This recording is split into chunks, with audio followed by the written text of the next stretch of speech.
but there's a theory, perhaps conspiracy theory or not, that Vincent van Gogh was actually murdered. He was actually taken out by children. Welcome to Keep It Fictional, a weekly podcast for book lovers by book lovers.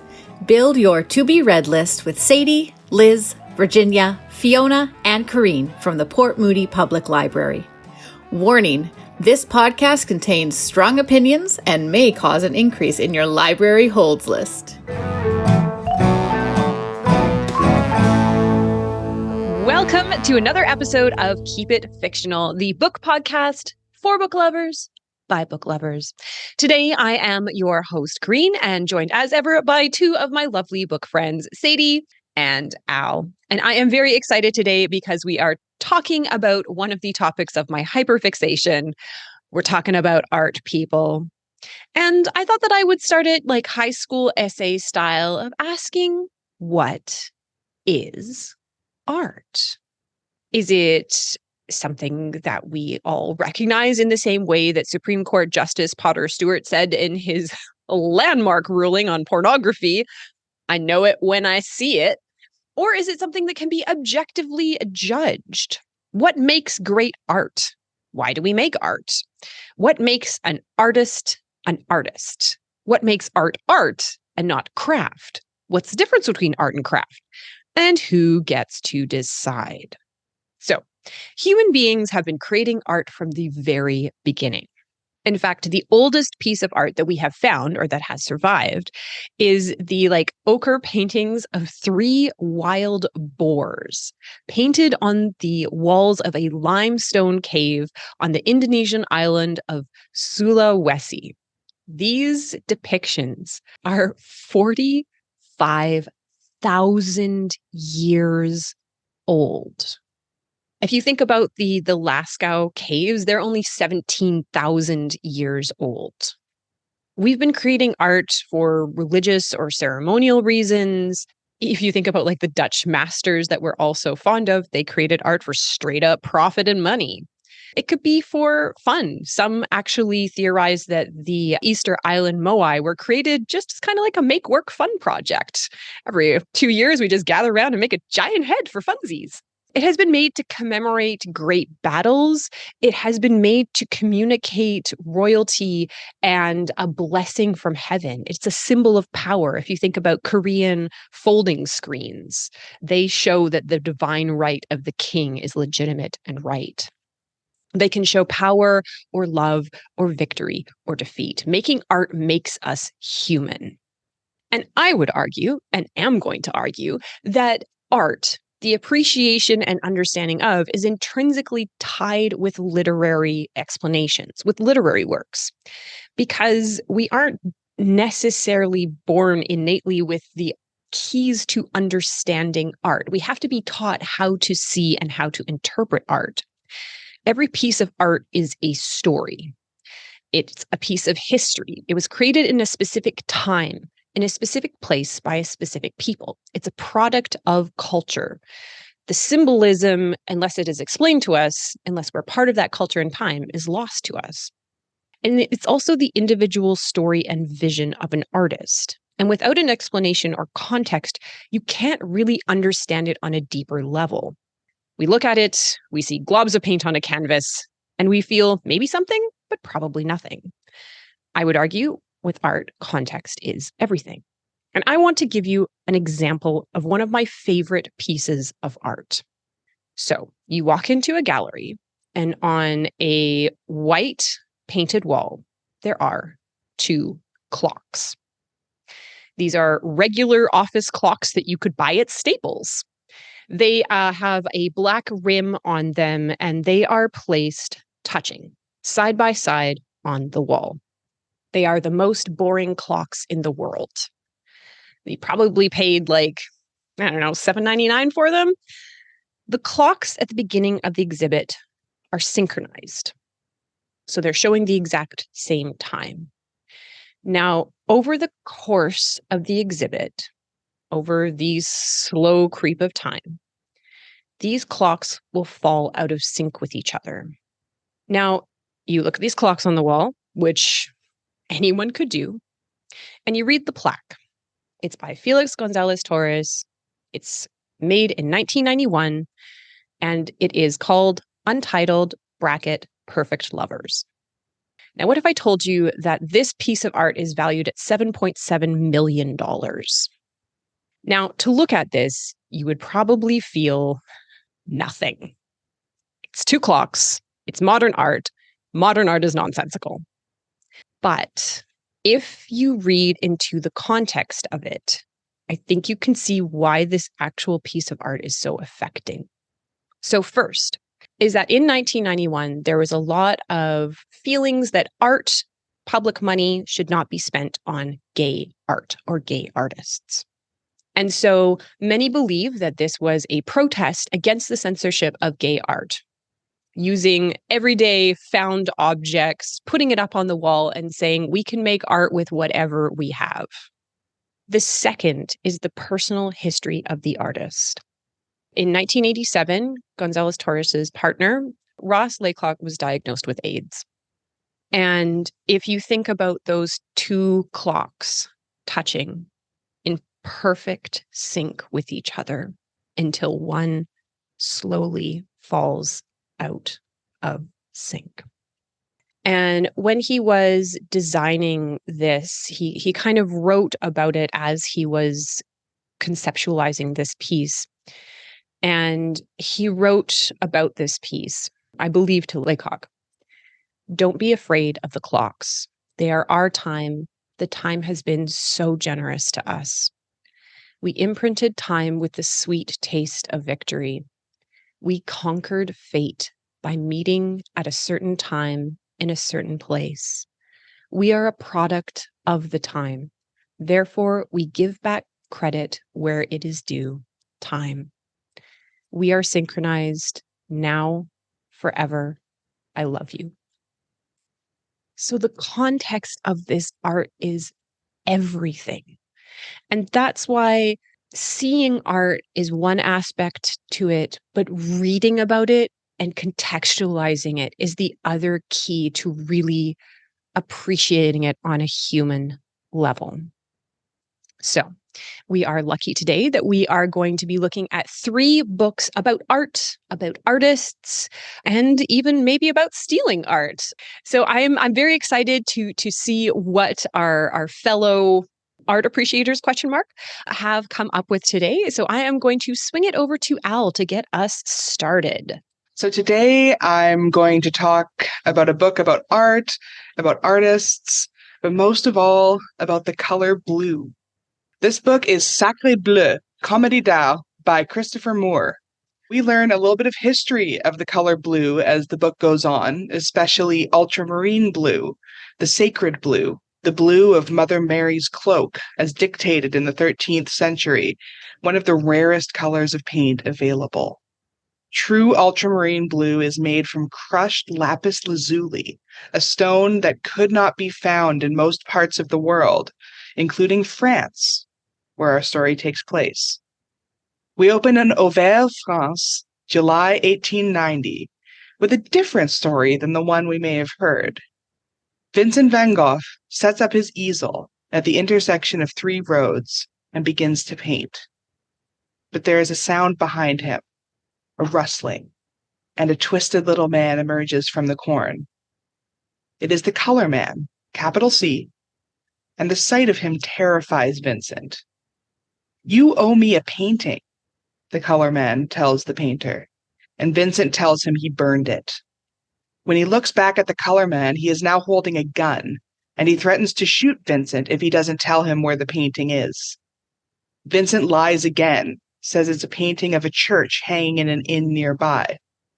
The color man can tell he's lying, but is distracted by a drop of rain. Vincent flicks a paintbrush, spattering paint into the colorman's face. But the colorman's gun goes off accidentally, shooting Vincent in the chest. Terrified and angry, the colorman throws his gun to the ground and runs off into the corn. Vincent takes a tube of ultramarine blue from his palette and staggers to the nearby doctor's house a mile away. There, later, with his brother Theo at his side, he dies. Far away in Montmartre, Paris, Lucien Lassalle is helping out his father's bakery when the news comes of Vincent's death. He's stricken by the news, as Vincent is one of many artists with whom he is acquainted through his father's love for art and feeding starving artists. Lucien goes to try and find another painter friend of his, Henri de Toulouse-Lautrec, to tell him about what happened. He tries Henri's house, he tries the Moulin Rouge, the restaurant Le Rameau, but finally finds him at a brothel on Rue d'Amboise, where he has apparently been for the last 3 days. Henri is with one of the brothel's women, apparently in high spirits, but his mood clouds over when he receives the news of Vincent's death. The two go for lunch, but as they are discussing Vincent's death, a woman appears outside. Juliette, the woman who stole Lucien's heart 2.5 years ago and broke it by disappearing seemingly off the face of the earth. Henri warns him against it, but Lucien immediately runs to her, falling back in love instantly. As the book goes on, Lucien falls under Juliette's spell, and at her urging begins to paint her. She brings him paint as gifts, including tubes of ultramarine blue. Henri becomes suspicious when he sees Juliette in the company of the colormen, though, who Vincent had written to him about, and begins to try and separate Lucien and Juliette, as well as to investigate who the colorman really is, and whether or not he had something to do with Vincent's death and Lucien's increasing obsession with Juliette. Meanwhile, as Juliette continues to act as Lucien's muse, strange things begin to happen, slips in time and space that Lucien doesn't quite have the wherewithal to consider strange. Lucien starts to spend all his time with Juliette, and none of his time working in his family's bakery, worrying his family and Henri all the more. Eventually, his mother lies in wait outside Lucien's impromptu studio, and when Juliette emerges, she hits her over the head with a crepe pan and goes in to recover her sleeping son. When they go to see what happened to Juliette, she has disappeared. Lucien lies unconscious for 8 days, and when he wakes up, Henri and Camille Pissarro are there. Together, they begin to piece together that they all have missing memories and strange feelings, and all of them are connected to the color blue and the strange color man. Henri and Lucien then begin to work together to investigate the color man and Vincent's death, and the story goes on from there. So I've read a few books by Christopher Moore, and this one is probably my favorite of his. Christopher Moore is known for comedy books for the most part. He's written Fool and Blood-Sucking Fiends, a love story, a trilogy about vampires in modern day. He's written Lamb, which is a sort of comedy reinterpretation of the life of Jesus. But while this book is funny at times, comedy isn't really the centerpiece.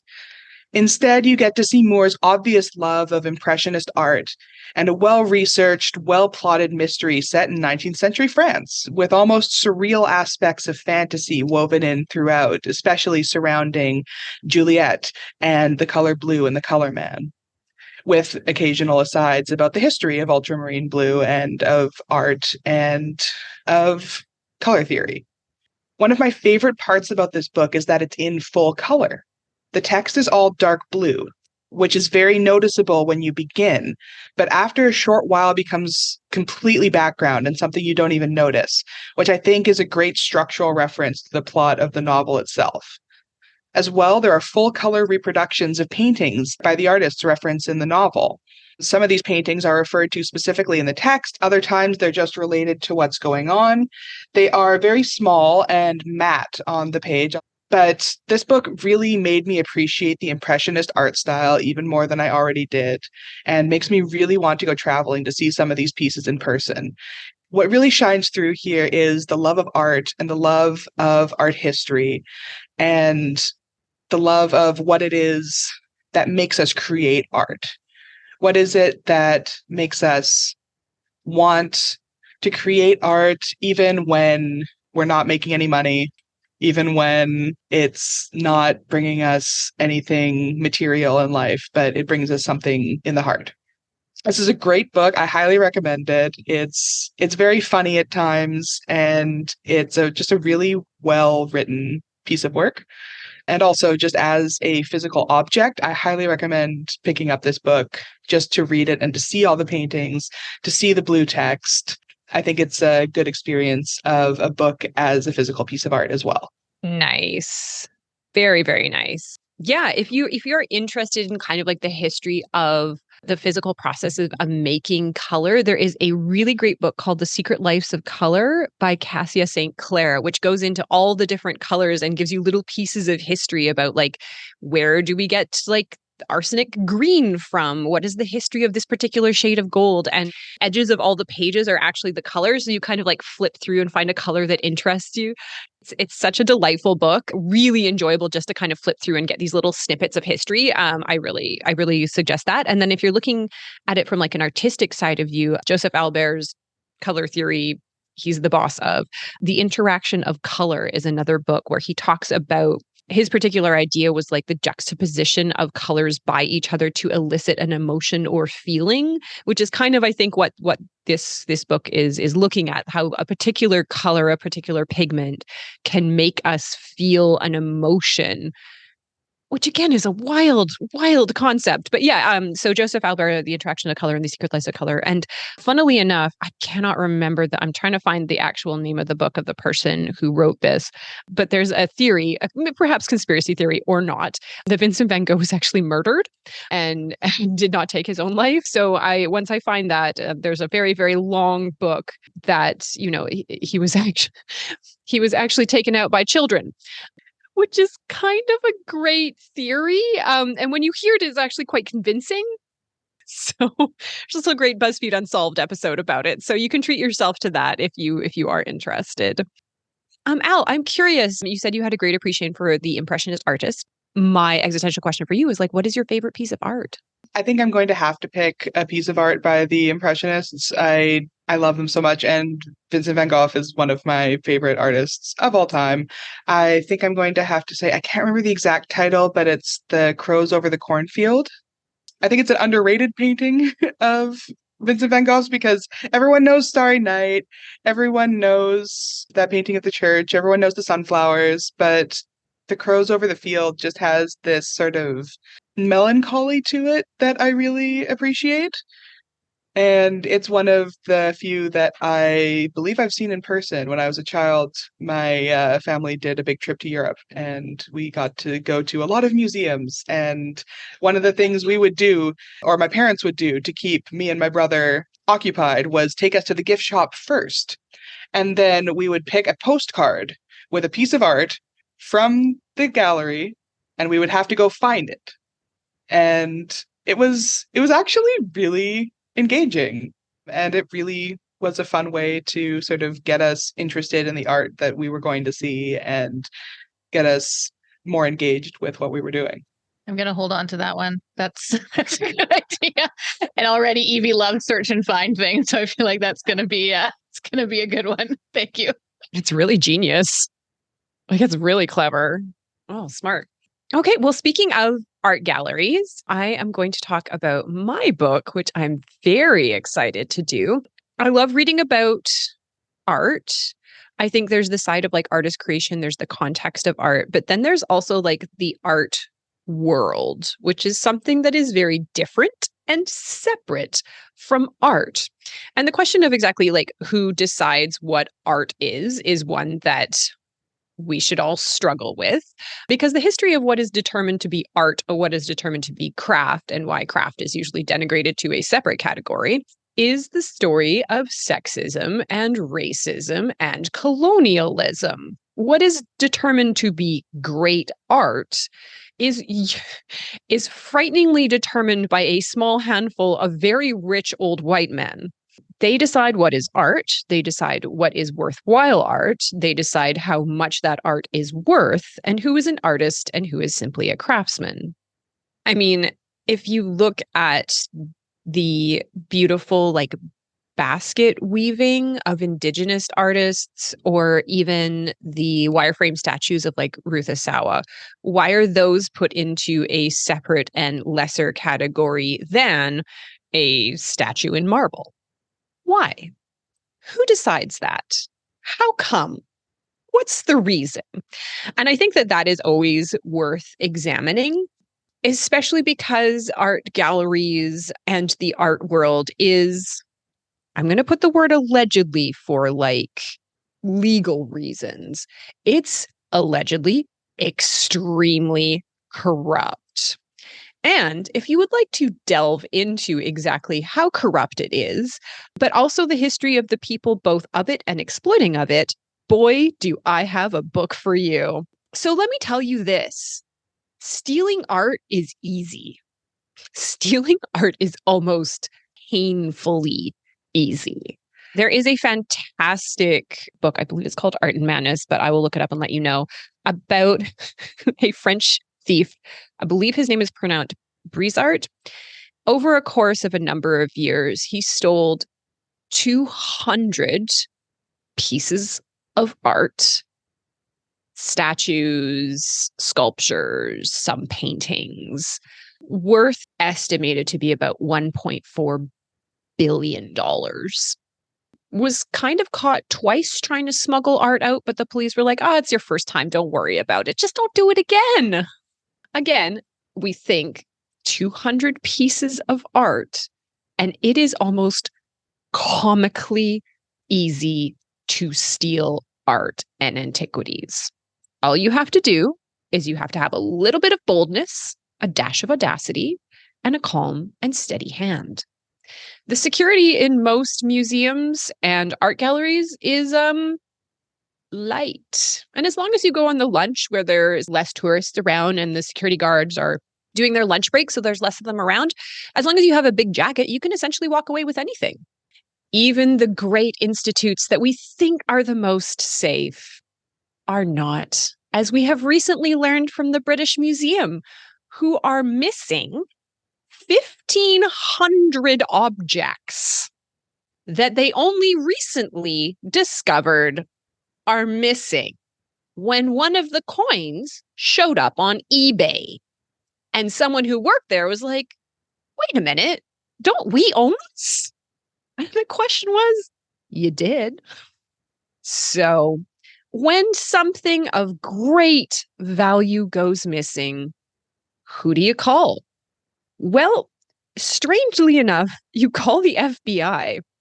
And for a long time, I mean, according to him, but I actually genuinely believe this, the only person that really cared was Robert K. Wittman.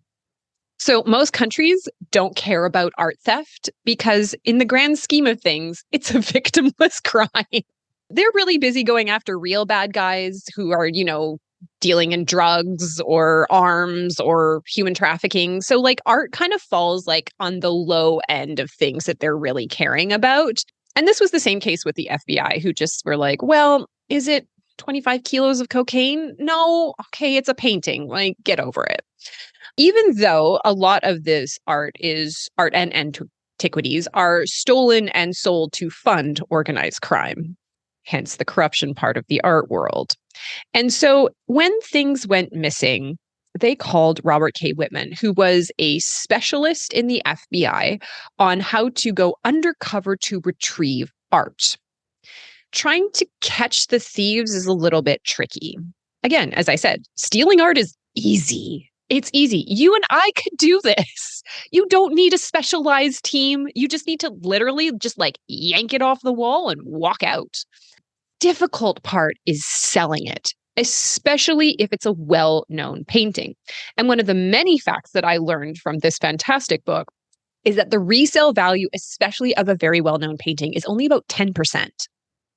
So you could steal the Scream worth $75 million by, again, walking into the gallery, picking it up, and walking out. But when you try to sell it to an undercover FBI agent, the price that you are going to get for that $75 million painting is $750,000 only. The stealing is the tough part, and that is what Robert K. Wittman realized. You can't really target the thieves and track them down so much as you try to catch them when they're trying to offload all of their art. And so this is what he did. Priceless, How I Went Undercover to Rescue the World's Stolen Treasures by Robert K. Wittman with John Shiffman is the story of his career. how he came to be interested in art, how he came to found the FBI's art crime team, as well as to go into the stories of some very, very famous art heists that he was able to recover and tragically not able to recover. So he has been involved in some absolutely wild cases of art theft, including a collection of like Norman Rockwell paintings that became of like significant national attention after 9/11. And I think that's what I really liked about this book is that he really keys into why art is important to people, to a nation, how symbolic it is. He kind of details his life and then goes through various art thefts that he helped recover, including a really touching story of a flag, like a regimental flag that actually belonged to the 12th Regiment Infantry Corps d'Afrique. So this was one of the first units of Black soldiers for the unit. And this flag went missing from the museum and was lost until it showed up on the black market.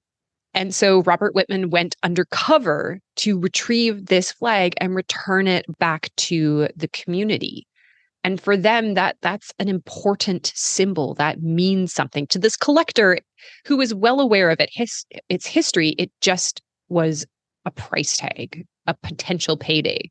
But for those people, it really, really meant something. This is, as I said, like a wild ride through the black market of the art world, how art gets stolen, how art gets traded.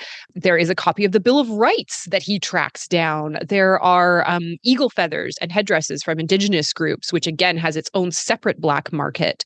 It goes through the loopholes that thieves and organized crime exploit to cross antiquities over international borders, where all of a sudden it's not so illegal anymore. He goes through how essentially because organizations and countries don't work together, they know how to get around this to make a theft or a looting of an archaeological site suddenly very legal in London. And again, goes over all these holes in different organizations that make it very easy for the people working there to steal stuff, including your layman. He himself has a very fascinating history. His mother was Japanese, his father was white and American, and has such an interesting perspective on like the particular time in history that he grew up with, talking about his mother's experience and his father's experience and why he was interested in art and why he sees art as so integral to give back to the people that it came from because it's a piece of history. And so when these people steal something, they are stealing that person's culture and they are stealing that person's history. And I think that's what kind of really drives him in this career to give these things back to the people that it belongs to. British Museum. So if you love a heist story, and he does go into the Isabella Stewart Garden Museum heist, which is the greatest art heist of all time. And again, he thinks he came really close to retrieving those paintings. Whether you believe that or not, who knows? If you're interested in crime, if you're interested in kind of like how law enforcement approaches this, if you're interested in like undercover stories and like a thriller, this book kind of has everything. It is written with John Shiffman, who is his kind of like ghostwriter or writer. It reads like a thriller. It's an absolute rip-roaring ride. I enjoyed every minute of it. It's so enjoyable. You learn a little bit about art. You learn a little bit about history. You kind of learn one person's kind of trajectory in their career to do something very specialized and interesting. And you see how one man kind of like falls in love with art itself. So if you are looking for kind of like the dark side of art and how easy it is to steal things, I would definitely recommend Priceless with Robert K. Wittman. Yes, we got a little bit of nonfiction. We got a little bit of fiction. And now, Sadie, are you going to bring us a YA fantasy that has to do with magical paint? Well, Corene, now that you mention it, no, I'm not. Sorry, I'm not. The book that I am going to be talking about is called The Swan Thieves by Elizabeth Kostova. This is a historical fiction, but it kind of has the elements that I really, really like, where one part of the story is in one time period, one part of the story is in another. You're kind of trying to solve some sort of mystery, answer some sort of question by looking back and kind of learning what happened in this original time period that caused all of these things to happen in future. So I actually read this book originally, I think 5 or 6 years ago. And I think it may have been the first Elizabeth Kostova book that I read. And I will say it is not my favorite of her books, but it did encourage me to read more of her work. So I liked it enough that I did inspire me to try and find more of her things. And so the story takes place in as I mentioned, a few different time periods, but the kind of present day time is 1999. And our story follows Dr. Andrew Marlowe, who is a very successful psychiatrist, and he lives in Washington, D.C. Now, as I said, this is not the only story that Kostova tells in this book, but it is where we start our story. Marlowe lives alone, doesn't really have a lot of friends or loved ones or family around. He's okay with that, though. He focuses on his patients. He focuses on his work.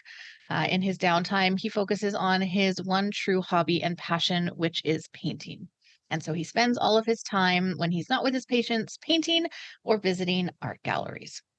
So one morning, April 1999, Marlowe receives a phone call from an old colleague, a good friend of his, asking Marlowe if he can transfer the care of one of his new patients into Marlowe's care. And the reason that he's wanting to transfer this patient's care is because this patient is a painter. And he hopes that because Marlowe is also a painter, they might be able to connect on some level, and Marlowe might be able to help this patient. The patient in question is Robert Oliver. As I mentioned, he is a painter himself, and he had recently been arrested because a week earlier, he tried to attack and destroy a painting in the National Gallery. The painting was called Leda and the Swan, and it was by Gilbert Thomas. So he tried to attack it with a knife. Maybe not quite as easy as stealing a painting. Attacking a painting did get a little bit more attention. He was arrested, and after kind of being put on a very quick trial and being assessed a little bit, they transferred his care to a psychiatrist. So Marlowe is very curious as to why Robert attacked this painting. And so he agrees to take on Robert's care, and he starts sessions. Robert refuses to say anything. They sit there in silence. Finally, Robert admits that yes, he is a painter. And he tells Marlowe that if he knew anything about his life, he would completely understand why he wanted to destroy that painting. That's it. That's the only thing that he will say. So after many more sessions, Marlowe eventually decides to give him painting supplies. He's a painter after all. Maybe he can use that passion and use that strength of Robert's to try and get through to him. So he gives him painting supplies, he gives him canvas, he gives him paints, but all that Robert will paint is the same woman over and over and over and over again. He won't say who this woman is. He still won't say anything else. All he does is paint this woman over and over again. So Marlowe is getting very, very frustrated. And in this moment of frustration, he makes a decision. He makes a decision that he will not be able to go back from. He decides to bend the rules just a little bit. He decides to push past his legal and ethical boundaries just a little bit so that he can figure out why Robert is acting the way he is. This starts by Marlowe going through Robert's belongings. So Robert is staying in a psychiatric hospital. And so as his doctor, Marlowe does have access to his room and he has access to his belongings. And so Marlowe decides to go through his belongings. He finds a bundle of letters. They're written in the 19th century, and they're written from a woman named Beatrice to her great uncle, Oliver Vigneault. Robert is very, very protective of them. Realizing now that what he learned from these letters only provided more questions and no answers, Marlowe once again breaches Robert's privacy. So he reaches out to Robert's ex-wife, Kate, to see what she can tell him about Robert's past and about Robert's obsession with the woman in his paintings. So now we go to Kate. Kate first met Robert in 1984 in New York City. Their first meeting was not great, far from ideal. In fact, it may have been the most humiliating moment of Kate's life. She introduced herself to Robert in the Lord and Taylor store by accidentally vomiting onto his shoes. Now, this could have been the end of their encounter, but Robert, while he was very upset about the vomit on his shoes, more about the shoes themselves, which he had specially made, than the actual vomit, he does decide that he's not going to leave Kate to be suffering in the middle of the Lord and Taylor. So he makes sure that Kate gets home safely. The next day, after Kate has recovered from her humiliation, she calls Robert to say thank you. In this phone call, she learns that both her and Robert are artists, and they start to connect on that. Now, once they have connected, before long, they are living together in Kate's small Brooklyn apartment. 5 years later, they're married, she's pregnant, and they're moving to North Carolina. This is when Kate first starts to worry about Robert's obsession. She realizes before they move that Robert has not packed a single item other than his painting. He just doesn't care about it. He has left absolutely everything behind except for his painting. Even more so, when they're on the road, Kate sees a picture of something. She sees a picture, a hand-drawn sketch of a woman. She's never met this woman before. She doesn't recognize her. But from the way that the drawing has been done, it's very clear that Robert is very familiar with her. This is just the beginning of the downfall of their relationship. And it's just the beginning of Robert's obsession with Beatrice de Clerval-Vignon. Now, in 1877, Beatrice, the typical life of a Parisian wife. Her husband, Yves, is out all day. He often works late.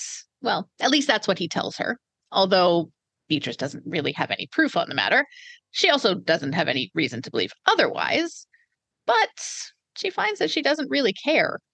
If he chooses to spend his days at a certain kind of club, then that's his choice. And Beatrice finds that it actually gives her a little bit of a relief. Now, when they're together, Yves takes Beatrice out to the opera, to drink champagne, to a ball in the heart of the city. He always encourages her. He always loves to have her around and loves to show her off. And he, most of all, encourages her love of painting. He thinks that it's good for her to have something to do while she is home all day long while he is at work. He thinks that she needs something that will make her happy. Now, Beatrice has never told him that this hobby of hers is more than that, and that she dreams of one day submitting her paintings to the salons of Paris. Because painting does make her happy. When she's painting, she is able to see the world differently. She's able to see the world as a canvas itself of the colors to be matched and created on her palette. And she'll spend hours trying to find and create the perfect blue to match the dress of the maid that she's trying to paint. However, painting is not all that she loves, and it's not all that she looks forward to during her days. What she truly waits for every day is for the mail to arrive, because she knows that she will receive a letter from him, her mentor, her lover, a man who is old enough to be her grandfather, but of that Beatrice does not care. All that she cares about is what he can teach her about herself, about art, and about life. So Kostova intertwines all three of these stories. She intertwines the present-day setting where Marlowe is trying to find answers. And then we see Kate's reminiscence of her and Robert's life together, interspersed with letters, the letters that Marlowe found of Beatrice's communication with her uncle. And we slowly start to unravel the secrets surrounding this painting, Leda and the Swan. We start to learn more about Beatrice's life. We start to learn more about her connection to her uncle and the painting that she was able to do under his mentorship. And we start to learn why Robert felt like he needed to destroy this painting. Now, as he learns more, Marlowe finds himself being pulled further and further into Robert's and Beatrice's stories and into their lives, and unfortunately, into their obsessions. And he allows their obsessions to become his own. He starts to realize that if he's not careful, he will get lost in these obsessions in the exact same way that both Beatrice did and that Robert did. So, as I mentioned at the beginning, this is probably not my favorite Kostova book, but I really enjoyed it. I loved the mystery aspects of it. I found that as a reader, you're pulled into the obsession of all of the characters. And it's kind of one of those situations where you're glad that there's an ending to the book, because if there wasn't an ending, you don't know how long you would kind of stay in that world. It's a 600-page book, so it's a bit of a longer book, but I found that it moves along very quickly because you're just wanting to find out more about all three of these stories. I did struggle with the relationship between Beatrice and her great uncle, so I think that there is definitely room for content warning there if that is something that you are uncomfortable with. That storyline does play quite a strong role in the story. And so I would say maybe stay away from this book if you're not comfortable with that. But as I said, I loved the mystery aspects. I loved the puzzles that Marlowe is trying to figure out, and the way Kostova puts all of these pieces together to answer all of the questions. And she uses kind of all three of these stories to build suspense in a really big way to draw everyone in. I think if you're looking for something historical, a little bit of a puzzle, a little bit of a mystery, also a bit of psychological aspects, as all of three of our kind of protagonists are dealing with this obsession and struggling with kind of what is happening to them in their lives as they give into this obsession. It definitely brings in kind of those more psychological aspects to it. Then yeah, I would recommend The Swan Thieves by Elizabeth Kostova. Interesting. And if you are interested in pursuing a nonfiction view of obsession with art, the book that I was talking about was The Art Thief, The True Story of Love, Crime, and a Dangerous Obsession by Michael Finkel.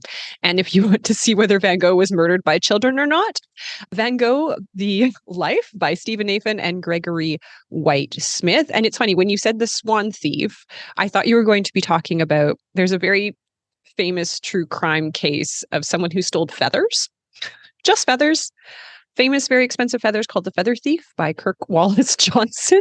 But you took a very different turn, very, very different turn. I just helped someone find that book yesterday. What a coincidence. And maybe they're going to get into feather theft because, again, museums don't do inventory, so it's very easy. So Sadie, I want to ask you, what is your favorite piece of art? Okay, so I actually changed my mind during our book talk today, and I'm going to mention both of them. So my original choice went back to, again, an Impressionist painting, and this is one that my parents had hanging in our living room for as long as I can remember, and they got it at the Met gift shop, a print of a big full-size print of this painting. And it is now technically in my house, although when I first put it up on the wall in our current place, it fell down and the glass broke, and I have not been able to get it fixed yet. So it is not currently on the wall in our house, but I do own this painting given to me by my mother when I moved into one of my apartments when I was in university. So the painting is Girls at a Piano by Renoir. And the reason I love this painting is because it always reminded me of me and my sister. Because I have light hair, she has dark hair. We had a piano growing up, and we always had it in our house. And I always thought that it was a painting of me and my sister, knowing I knew it wasn't actually, but that was what made me think of it. But actually, I changed my mind to an artist that I was introduced to actually from my daughter's picture books. And this is a BC artist, a First Nations artist who does the most beautiful paintings of West Coast kind of scenery and West Coast life. And it's Roy Henry Vickers. And he just uses the most beautiful colors and the most kind of to create these amazing atmospheric prints of West Coast life. And so I think that his work I'm starting to really, really love. And I don't have any prints of his yet. I realized that I would always get my mom a calendar for Christmas, and it was his calendar. And so once I kind of read these children books that he has out, I put those two together. And so I think that I will be looking for some prints of his to have, because they're beautiful. Fantastic. Thank you, Sadie. What about you, Corene? Well, I mentioned it at the beginning. So yeah, Untitled Perfect Lovers, when Felix Gonzalez was talking about it later, he knew, and it was designed, that eventually the clocks would fall out of sync. So they're a mechanical object and they're run by batteries. And of course, batteries, like human lives, have different lifespans. And so he said about this, time is something that scares me, or used to. This piece was made with 2 clocks, was the scariest thing that I have ever done. I wanted to face it. I wanted those 2 clocks right in front of me, ticking. Felix Gonzalez's partner, Laycock, died in 1991 of AIDS-related illness. Felix Gonzalez Torres passed away in 1996 of AIDS-related illness. However, because of this piece of art, those 2 clocks touching, slowly ticking away, those 2 mechanical heartbeats keep going forever, together, out of sync, until they are brought back to life again, over and over, every time that this piece is shown. They live on. Their love, their devotion to each other is immortal, forever. So I hope that you have enjoyed this multitudinous look at the art world. There is so much to explore, so many artists, so many stories, so much history to delve into, that I hope you get some inspiration from this. Thank you so much to my fellow book friends, and thank you so much for listening. We hope that you are inspired to pick up a book about art, or maybe even pick up a paintbrush yourself. Have lovely reading, everyone. Thank you for listening. If you like our show, please tell a fellow book lover about it. You can find a list of all the books we discussed in our show notes. Join us next week for another fun book chat. Until then, keep it fictional.